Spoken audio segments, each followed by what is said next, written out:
sebuah perlombaan rally yang akan membekas di pikiran orang-orang pecinta balap.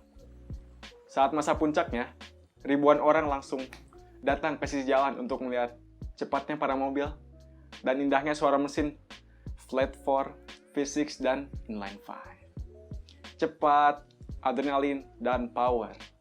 Itulah yang mendeskripsikan gilanya perlombaan ini. Kenapa? Karena inilah hal yang kamu harus tahu tentang WRC Group B Championship. WRC adalah sebuah perlombaan rally di mana para perusahaan mobil membawakan mobilnya untuk mendapatkan performa yang lebih. Banyak mobil-mobil dan teknologi yang canggih keluar berkat dari perlombaan ini. Seperti pada grup A menghasilkan Audi Quattro yang legendaris. Tapi grup A memiliki banyak peraturan pada power, teknologi, biaya, dan sebuah perusahaan harus membuat 5.000 unit dengan model yang sama di tahun yang sama dan harus mempunyai 4 kursi. Tapi semua berubah pada tahun 1982, di mana grup B diperkenalkan. Pada grup B ini, hampir tak ada yang namanya peraturan untuk setiap mobil. Para pembalap bisa maju dengan cepat tanpa rasa takut, melalui jalan kecilnya, di perkotaan, di pegunungan, di salju, di lumpur, di seluruh dunia, dan selamat walafiat. Peraturan yang ada pada grup B hanyalah membuat berat mobil seringan mungkin, membolehkan teknologi canggih untuk dipakai, dan tak ada larangan untuk menggunakan bus. Itulah yang sangat gila. Dan setiap perusahaan hanya harus membuat 200 unit mobil yang serupa.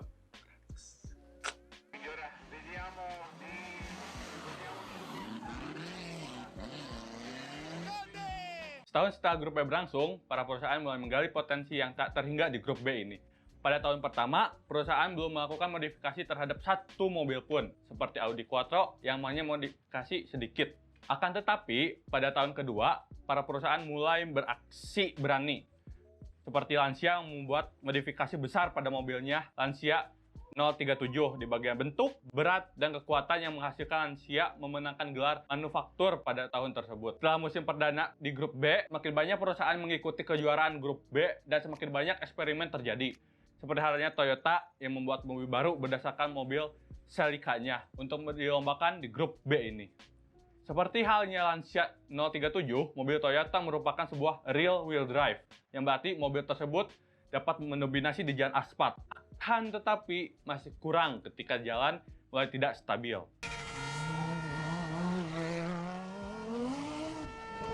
Dan disinilah keindahan di grup B ini. Karena hampir tidak ada peraturan, maka para perusahaan bebas untuk melakukan eksperimen terhadap mobil-mobil mereka. Mobil-mobil yang dimodifikasi tersebut akan menghasilkan mobil terbaik untuk menjadi juara di jalanan.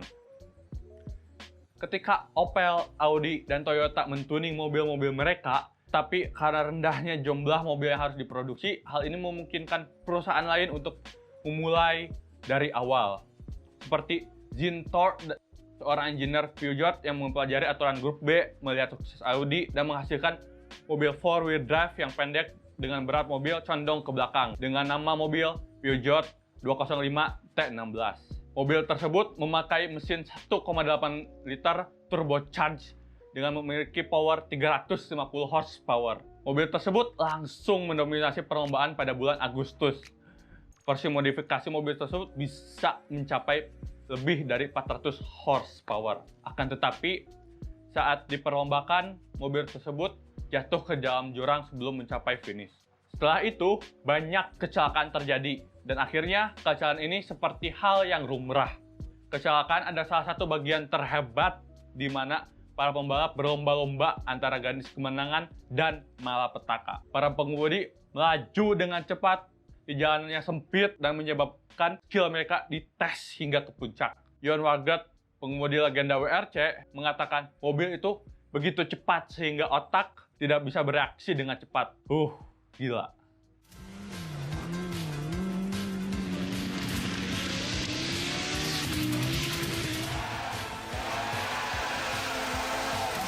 Pada akhirnya, mobil-mobil grup B sangatlah gila. Teknologi terbaru, overpower engine, dan bodinya super ringan. Semua dimasukkan ke dalam sebuah mobil, dan dengan mudahnya menghasilkan lebih dari 400 horsepower. Semua hal yang dihasilkan di grup B adalah sebuah resep kesuksesan dan bencana. Kenapa? Bayangkan, setelah balapan selesai, para mekanik yang bekerja menemukan beberapa benda aneh seperti jari yang terputus. Para tim mempunyai terapis dan psikologi pribadi karena hanya bekerja di grup B benar-benar edan. Hanya berhasil sampai di garis finish dengan selamat, Anda sudah mendapatkan penghargaan sebagai Elite Rally Driver. Pada tahun 1985, setelah gilanya grup B dan besarnya penghargaan yang didapat para pengemudi, ada banyak ambisi untuk berkompetisi dalam hal produksi mobil. Semuanya mengetes teori mereka masing-masing tentang rasa mobil yang terhebat dan tercepat. Seperti halnya Lancia menggantikan 037 mereka dengan Delta S4 yang memiliki turbocharge dan supercharge pada mesinnya.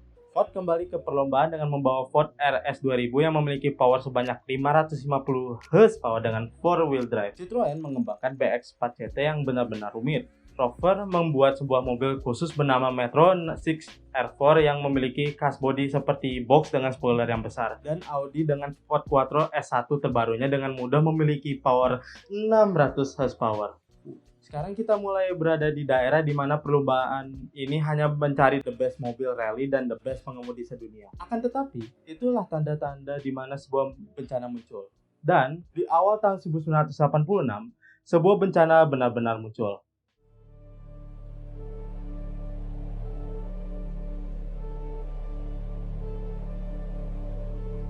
It's the most dangerous situation from the year for the rally sport.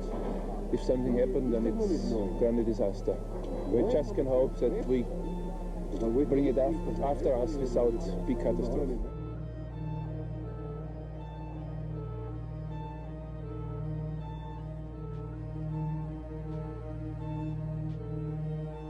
Pada stek Lagoa Azul, Portugal, pembalap Portugal bernama Joaquim Santos mengalami kecelakaan dan menabrak spektator yang berada di sisi jalan dengan mobil RS 2000-nya.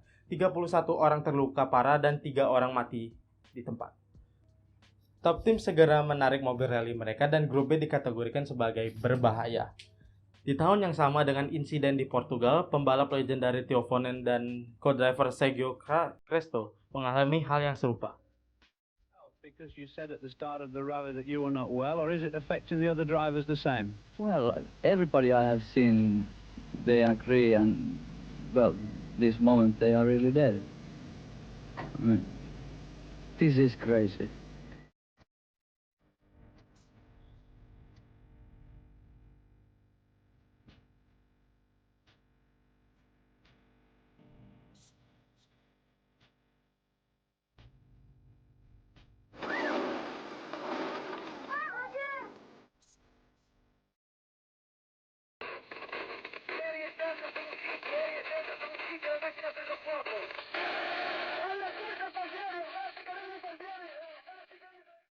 Hal itu terjadi Tour de Corse.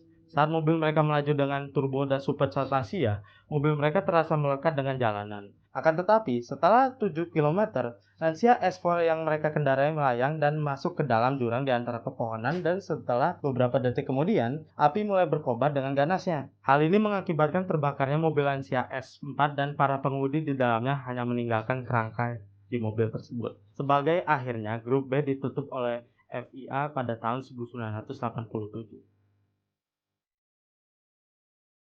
Grup B adalah momen yang luar biasa untuk kemajuan otomotif.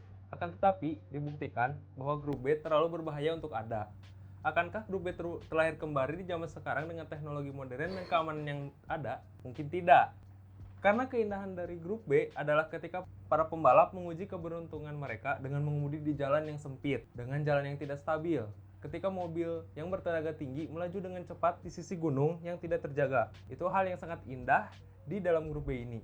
Karena grup B adalah perpaduan antara aspirasi dan teknologi yang tidak pernah bisa diduplikasi dan akan menjadi sebuah legenda dalam balapan baik di dalam rally dan yang lainnya. Untuk kejadian tersebut, WRC tetap masih ada sampai sekarang. WRC tetap menjadi sebuah perlombaan yang diinginkan oleh orang-orang. Akan tetapi, peraturan-peraturan pada grup A menjadi sebuah standar untuk perlombaan rally untuk beberapa tahun berikutnya. Hal ini untuk mencegah terjadinya kejadian yang serupa di saat grup B berlangsung.